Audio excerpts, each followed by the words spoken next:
नमस्ते बच्चों। आज मैं तुम्हें ले चलूंगा एक ऐसे समय में जो अभी आया नहीं है। एक ऐसा भविष्य जहां स्कूल, शिक्षक और किताबें सब कुछ बदल चुका है।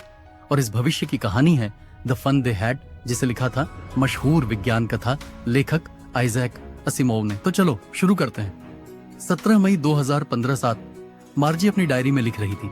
उसका दोस्त टॉमी कुछ अजीब लेकर आया था, एक किताब।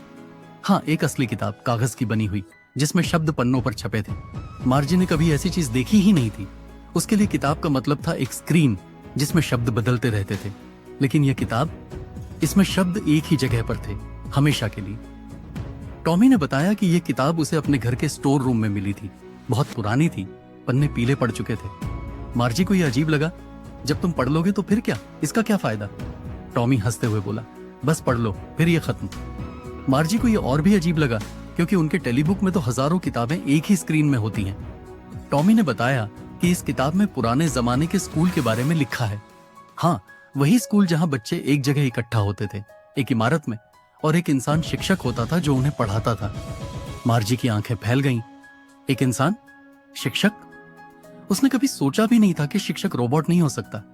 उसके लिए पढ़ाई का मतलब था अपने घर में एक मैकेनिकल टीचर के सामने बैठना, जो स्क्रीन पर पाठ देता है, होमवर्क देता है और तुरंत अंक भी निकाल देता है। मार्जी को अपना स्कूल बिल्कुल पसंद नहीं था। उसका स्कूल उसके बेडरूम के बगल में था। न कोई दोस्त, न कोई मस्ती, सिर्फ एक बड़ा सा स्क्रीन और एक रोबोट टीचर जो हमेशा होमवर्क देता रहता। कभी कभी मशीन खराब हो जाती तो काउंटी इंस्पेक्टर आता और उसे ठीक करता। एक बार गणित का स्तर इतना कठिन हो गया था कि इंस्पेक्टर को उसकी सेटिंग बदलनी पड़ी।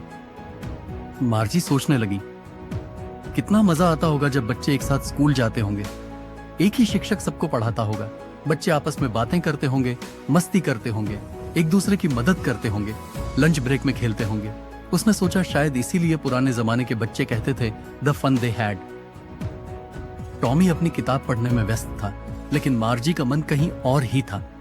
उसने अपने मैकेनिकल टीचर के सामने बैठकर पाठ शुरू किया, लेकिन उसके दिमाग में बस एक ही तस्वीर घूम रही थी, एक क्लासरूम जिसमें हंसी, मस्ती और दोस्ती हो, और एक इंसान, शिक्षक, जो सिर्फ पढ़ाता ही नहीं, समझता भी है। तो बच्चों, यह थी कहानी एक ऐसे भविष्य की जहां तकनीक ने सब कुछ बदल दिया, लेकिन इंसान के दिल में पुराने दिनों की यादें और उनका मजा हमेशा जिंदा रहता है। शायद हम जितना आगे बढ़ें उतना ही हमें समझ आए कि कुछ चीजें, जैसे दोस्ती, साथ पढ़ना और एक इंसान का स्पर्श, कभी पुरानी नहीं होती।